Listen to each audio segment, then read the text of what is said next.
दागो। रत्ना और सदाशिव के तीर एकदम सटीक निशाने पर जाके लगे थे। पूरी प्रजा उनके नाम के जयकारे लगाने लगी।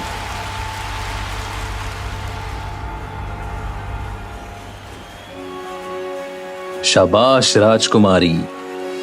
राजकुमारी रत्ना और शूरवीर सदाशिव दोनों ने ही इस प्रतियोगिता में पहला स्थान ग्रहण किया है। देवदत्त को दूसरा स्थान प्राप्त हुआ है, इसलिए अब ये तीनों प्रतियोगी दूसरे चरण में मुकाबला करेंगे। मुकाबले को और कठिन बनाने के लिए एक विशेष खेल का आयोजन किया गया। इन गोल गोल घूमती मछलियों के कतार को तीनों प्रतियोगी बारी बारी से दागेंगे। जो सबसे ज्यादा मछलियां दाग पाएगा वही विजेता बनेगा।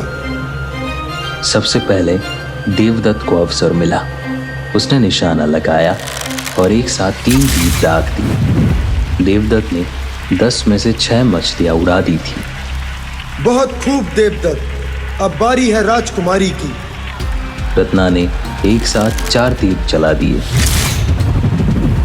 10 में से 8 मछलियों पे निशाना लग चुका था।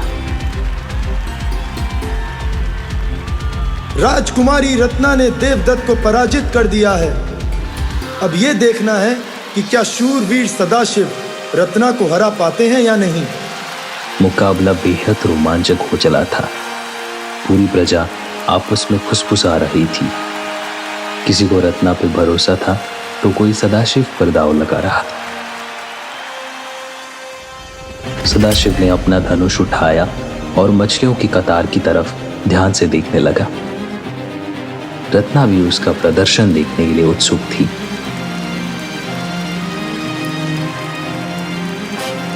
अगले ही पल में उसने एक के बाद एक 5 तीर दाग दिए।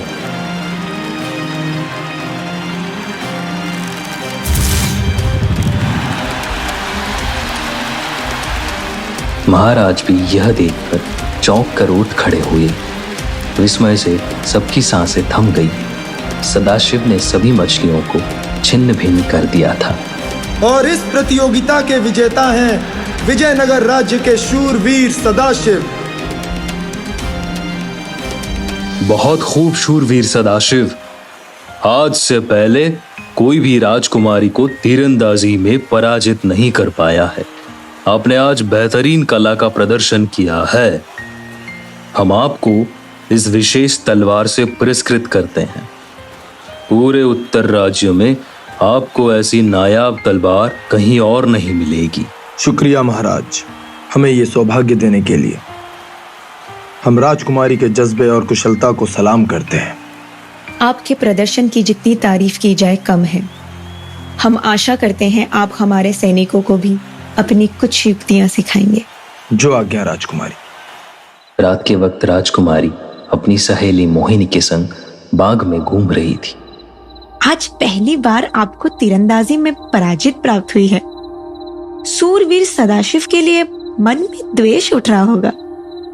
हाँ, द्वेष है तो जरूर, लेकिन उतना नहीं जितना कि हमने सोचा था। क्या तात्पर्य है आपका? इतने प्रसिद्ध धनुर्धर होने के बावजूद हमने सूरवीर सदाशिव में एक शीतलता महसूस की है। वो सच में महानता की मूरत है। कहीं आज सूर्य देवता पश्चिम में तो नहीं उगे थे? आप ऐसा क्यों बोल रही हैं?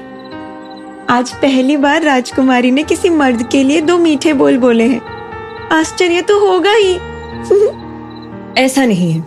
हमने बचपन से ही देखा है, अक्सर मर्द औरतों को केवल एक आभूषण समझते आए हैं। बचपन में हमने जब धनुर्विद्या सीखने का हठ किया तो कितने ही मंत्रियों ने उसका प्रतिवाद किया था, ये बोलकर कि हमें इस शिक्षण की कोई जरूरत नहीं है। सिर्फ पिताजी के समर्थन की वजह से हम ये ज्ञान ग्रहण कर पाए। आज पहली बार हमें कोई वीर मिला जिसने हमें अपने बराबर का पद दिया है। राजकुमारी, कहीं आप सूरवीर सदाशिव को पसंद तो नहीं करने लगी है? धत, आप ऐसी बेतुकी बातें मत कीजिए। आपकी बातों से तो यही लग रहा है। अटखोलियों के बीच उन्होंने ध्यान नहीं दिया कि कोई चुप कर उनकी बातें सुन रहा था। शूरवीर सदाशिव ने रत्ना का मन तो जीत लिया है, लेकिन क्या वो उनका दिल भी फतेह कर पाएंगे? जानने के लिए देखिए अगला एपिसोड सदियों का इंतजार।